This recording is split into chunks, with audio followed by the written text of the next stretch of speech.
Здравствуйте, рады приветствовать вас на нашей новой рубрике подкастов от ЧДП. Меня зовут Роза.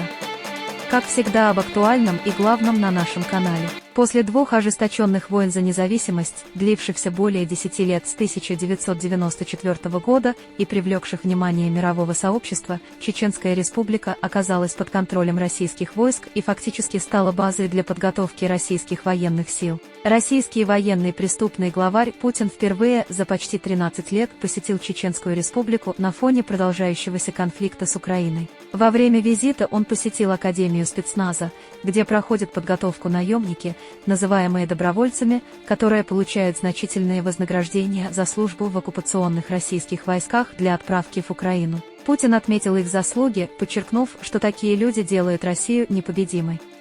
Особое внимание уделяется бойцам чеченской национальности, участвующим в конфликте на территории Украины. С самого начала конфликта пропагандистская машина Кремля создает впечатление, что небольшое население захваченной территории добровольно участвует в военных преступлениях Кремля против украинского народа, используя представителей чеченской национальности. Многие средства массовой информации, подхватив эту стратегию кремлевской военной пропаганды, стали частью системы, направленной на угнетение и очернение имиджа чеченского народа в глазах мировой общественности, что продолжается вот уже много лет.